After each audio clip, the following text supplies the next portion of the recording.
Red book పాలన చూస్తే కేసులు కేసులు కేసులు కేసులు చూస్తే మీరు పెట్టడానికి కేసులు పోతే మీ దగ్గర నుంచి కేసులు తీసుకోవడం రివర్స్ దొంగ కేసులు మన మీద పెడతా ఉన్నారు. ఇలా ప్రతి రంగంలో ఏ రంగం తీసుకున్నా కూడా ఇదే మాదిరిగానే కనిపిస్తూ ఉంది.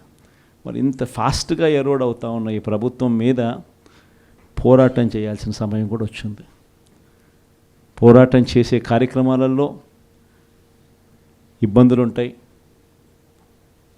ప్రలోభాలు ఉంటాయి, కేసులు ఉంటాయి, భయపెట్టాలని చూస్తారు, అన్నీ కూడా జరుగుతాయి.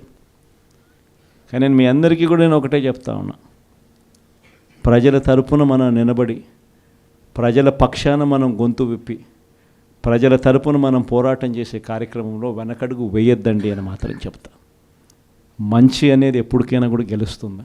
నిజంగా దేవుడు మంచి అనేది విషయానికి వస్తే, దేవుడు చూస్తున్నాడనే విషయానికి వస్తే తిరుపతి లడ్లదే మన అందరికీ కంటికి కనిపించింది. నిజంగా దేవుడు ఎంత గొప్పవాడు అని అంటే అక్కడే కనిపిస్తూ ఉంది. నిజంగా ఎంత దారుణమైన అబద్ధాలు చూసినాము, ఎంత దారుణమైన ప్రొపగాండా చూసినాము.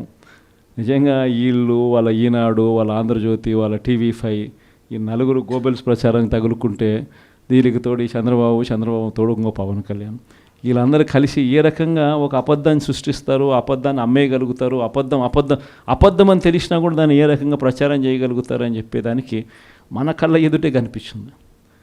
నిజంగా ఆశ్చర్యం కల్పించే విషయం. అయినా కూడా మనం గట్టిగా నిలబడ్డాం,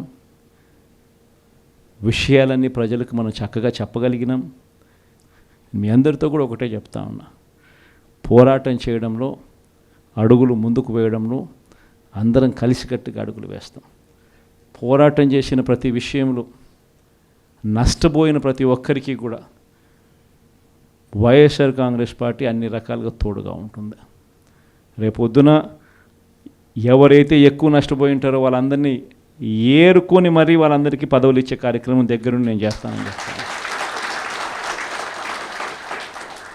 ఇది మాత్రం నేను చెప్తా ఉన్నా, ఖచ్చితంగా జరుగుతుంది, ఖచ్చితంగా చేస్తామని. ఈ విషయాలన్నీ కూడా మీకు చెప్పి మరొకసారి మీ అందరికీ కూడా ఇదే పోరాట పటిమ చూపించాలని చెప్పి కూడా మనందరినీ కూడా సవినీయంగా కోరుతా ఉన్నా.